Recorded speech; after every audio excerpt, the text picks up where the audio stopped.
Assalamu alaikum class. Exercise 1C page number 16 word problems. Question number 5 तक हम कर चुके हुए हैं. So today we are starting question number 6. Look at your book. So I will read it. During her trip, Sarah knits a scarf at the rate of 469 millimeter every day. If her trip lasts 8 days, how much of the scarf will she have knitted by the end of the trip? सारा जो है वो अपने trip में scarf जो है वो बनाती है, नीटिंग करती है 469 मिलीमीटर एवरी डे, रोज़ाना. ठीक है, वो कह रहे हैं एंड ऑफ द ट्रिप अगर वो बनाती है 8 दिन का ट्रिप होता है तो कितने मिलीमीटर स्कार्फ जो है वो नीटिंग करके बनाएगी. Right, now we have to solve. सारा knits a scarf is equal to 469 millimetre. इतना स्कार्फ जो है वो निटिंग करके बनाती है. Right, now if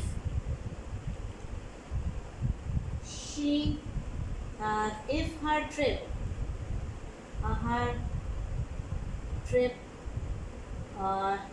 for 8 days, अगर इसका जो ट्रिप है वो 8 डेज का हो जाता है, so find the measurement of the scarf. Right, हमें वो स्कार्फ की मेजरमेंट पता करनी है. ठीक है, जो कि उसने 8 दिन में बनाएगी. राइट, ठीक है, अब हमें फाइंड करना है 469 मल्टीप्लाई बाय 8. 469 मल्टीप्लाई 8, ये हॉरिजेंटली लिखा है मैंने. So you have to write vertically like this. 8 9s are 72, 7 is the carry, 6 8s are 48, 48 plus 7, okay, 55, 5 is a carry, 8 4s are 32, 32 plus 5 is 37. अगर आप चाहें तो इसके साथ मिलीमीटर भी लगा सकते हैं और आंसर में भी मिलीमीटर ही आएगा अगर मेजरमेंट्स को देखा जाए तो. ठीक है, now you will write the answer properly. Hence 3752 comma लगेगा यहाँ पे, क्योंकि 3 डिजिट के बाद अकॉर्डिंग टू हमारे इंटरनेशनल वैल्यूज़. ठीक है, 3752 मिलीमीटर ऑफ द स्कार्फ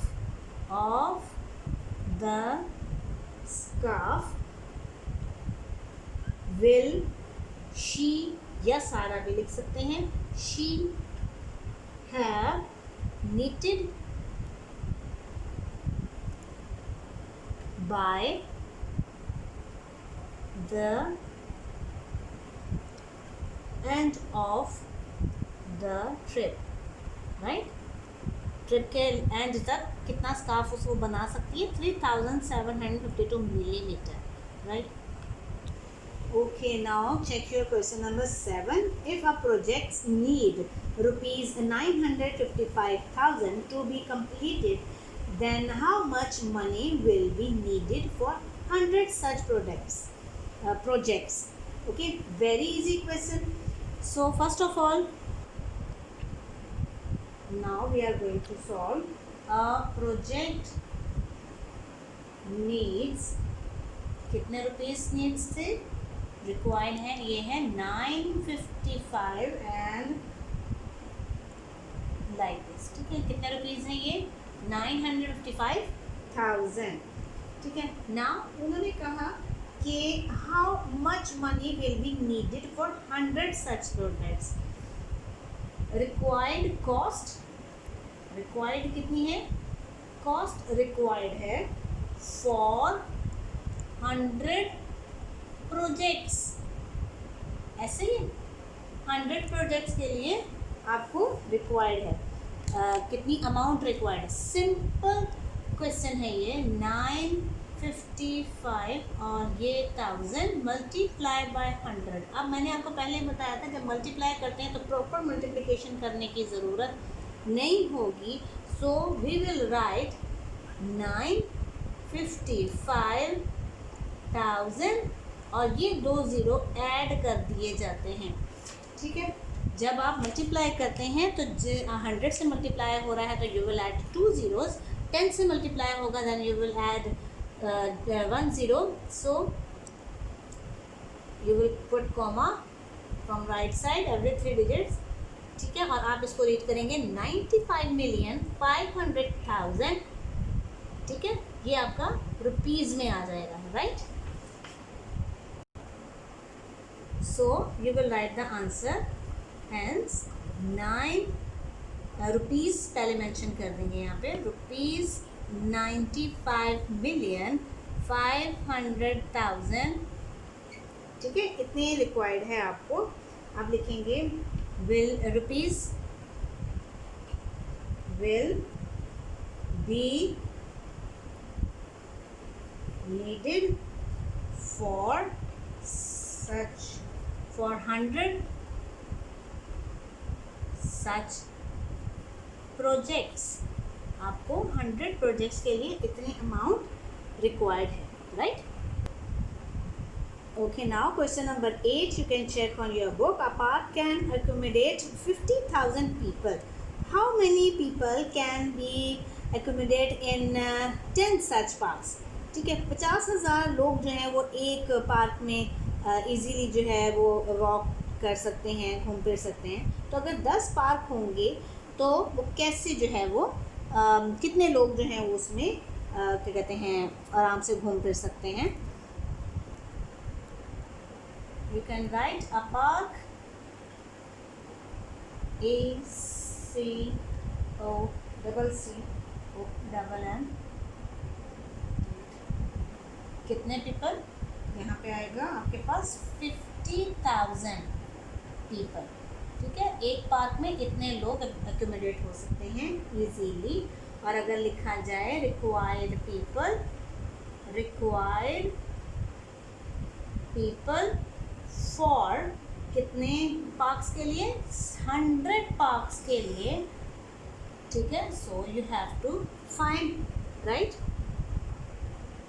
ठीक है, 10 पार्क्स हैं, 100 पार्क्स नहीं है, so I want to clear. ठीक है, 50,000 जो लोग हैं वो मल्टीप्लाई करेंगे इन 10 पार्क्स के साथ, तो we know that 50,000 as it is, and then you will multiply with the 10, so you will add 1 0, right? So you will put comma after 3 digit, तो ये आपके पास आ जाएंगे, फिर ये पीपल ही आ जाएंगे यहाँ पे ना। ठीक है, आपके पास 50,000 पीपल एक पार्क में आते थे, तो 10 पार्क में आपके पास आ जाएंगे 500,000 people, right. Okay, now we are write the answer properly. Hence 500,000 people can be accumulated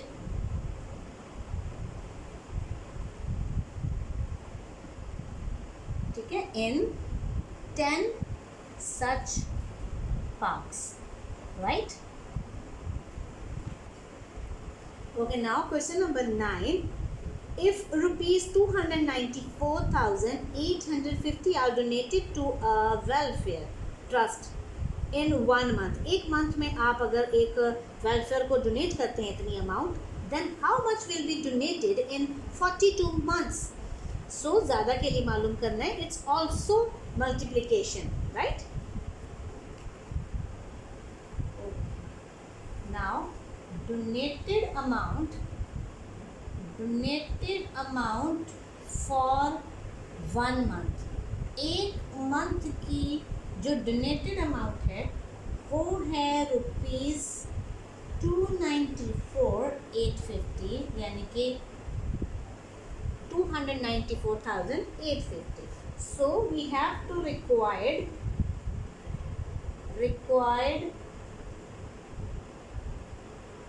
amount for कितने मंथ्स की, 42 मंथ्स की आपके पास रिक्वायर्ड है कि 42 मंथ्स अगर आप पैसा देते हैं तो कितने पैसे बनते हैं। Okay, now we have to multiply. First of all पहले हम अगर हॉरिजेंटली लिख देते हैं, it's 850 multiply by 42. So then we will write vertically like this 42.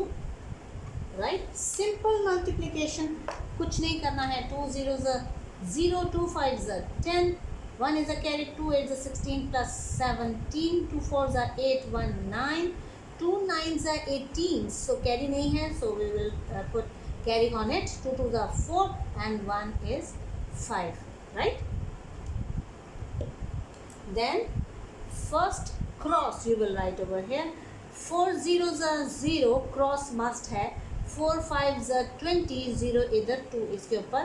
4 8s are 32, 32 plus it's 34, 3 इसके ऊपर. 4 4s are 16, 16 3 19 इसके ऊपर एक carry. 4 9s are 36 plus 1 is 37. 3 is a carry, 4 2s are 8, 8 plus 3 is 11, like this. Right? Then we will add 0 0 7 9 4 is 13, 1 is a carry, 9 9 18, 1 is a carry, it's 7 or 6 is 13, I think 13.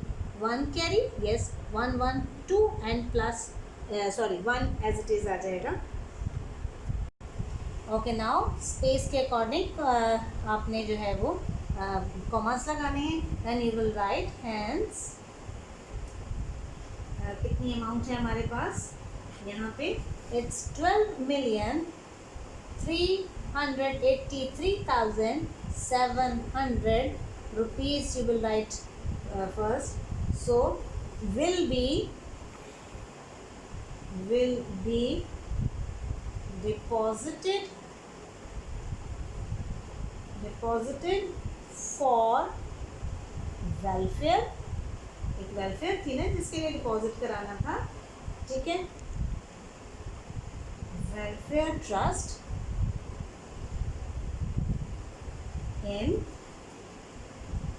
42 months. Right? Okay, now question number 10. A student pays rupees 123,000 annually to the school. Right? How much does he pay monthly? Annually पे करता है, monthly कितना पे करेगा? Now अब हमें छोटे level पे एक मंथ का मालूम करना है. So we have to divide. किससे डिवाइड करेंगे? क्या कहते हैं, एनुअली की बात हो रहा है तो एक साल में कितने महीने? 12 months. So we have to divide with the 12. Okay, first of all a student pays, कितने अमाउंट पे करता है? Rupees 1 2 3 and 000. इतने रुपए वो पे करता है एनुअली. ओके, एनुअली पे करता है. राइट? सो वो पूछ रहे हैं कि अगर वो स्कूल को मंथली अगर पे करे तो कितना होगा. So you have to require monthly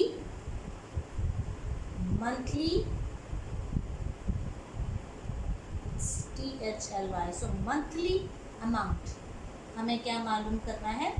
monthly amount मालूम करनी है. We have to require monthly amount, जो मंथली उसने पे करनी है स्कूल को. Right? Now we know that 1 year is equal to 12 months.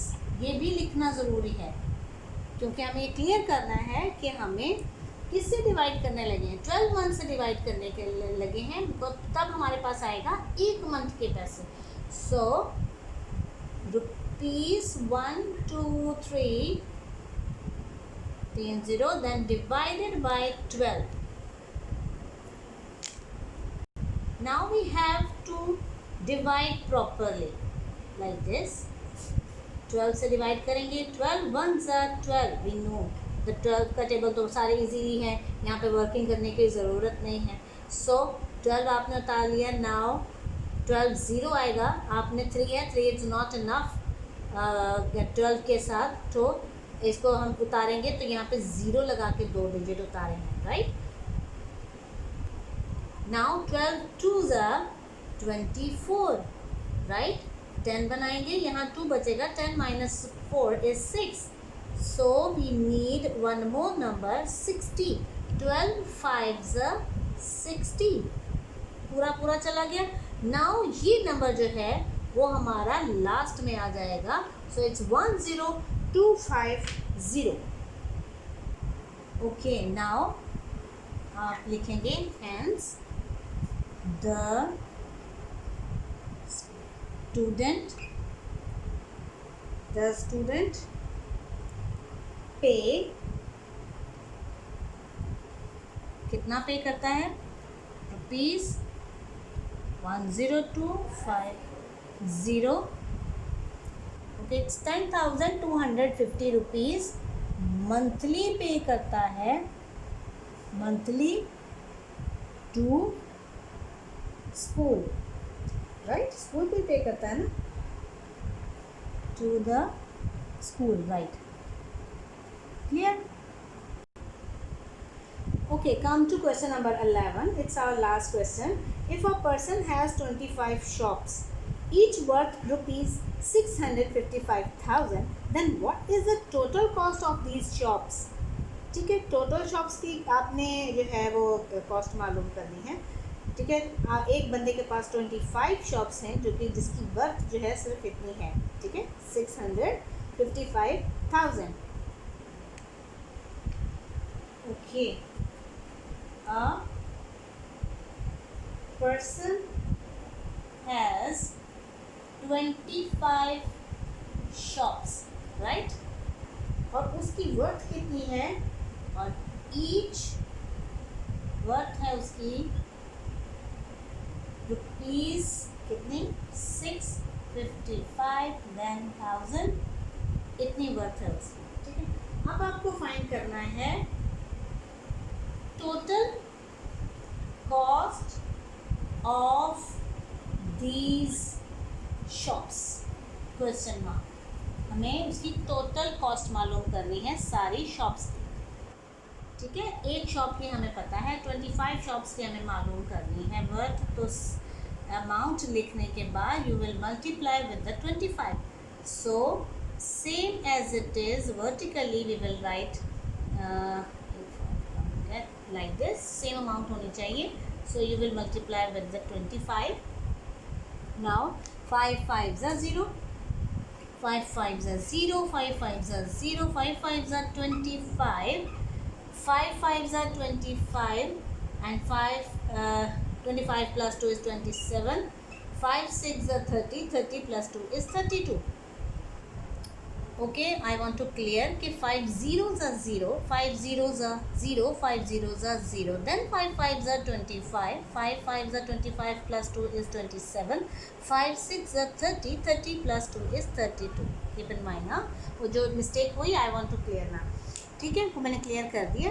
Then 2 zeros are, पहले क्रॉस लगाएंगे, 0, फिर 2 2s are, 2 zeros are 0, 2 zeros are 0, 2 5s are 10 और 1 carry, 2 5s are 10, 10 plus 1 is 11, 1 here and एक carry चला जाएगा, 2 6 are 12, 12 plus 1 is 30, right?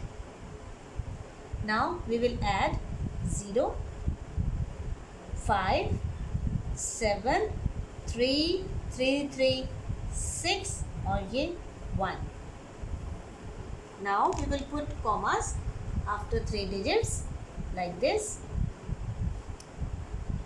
now we will write the proper answer. hence the total cost of 25 shops, 25 shops थी ना, is 25 shops की कितनी cost है, ₹60,375,000. Commerce लगाएं, स्पेस लगाएं अकॉर्डिंग टू इंटरनेशनल वैल्यूज़ के हिसाब से, नो प्रॉब्लम। ओके, रिवीजन के होते हुए भी आपको एक एक क्वेश्चन वर्ड प्रॉब्लम्स के आपको सॉल्व करके दिए हैं कि if you have any problem, so आप इसको वीडियोज़ को बार बार देखें और आपको इससे कोई प्रॉब्लम, जितनी भी प्रॉब्लम्स हैं वो सॉल्व हो जाए। सब मल्टीप्लिकेशन, सिंपल डिवीजन है, सिंपल एडिशन, सब्ट्रैक्शन, सो आपको जो है वो इजीली उसकी प्रैक्टिस करनी है और तभी आपके कॉन्सेप्ट्स क्लियर होंगे इंशाल्लाह। So good luck.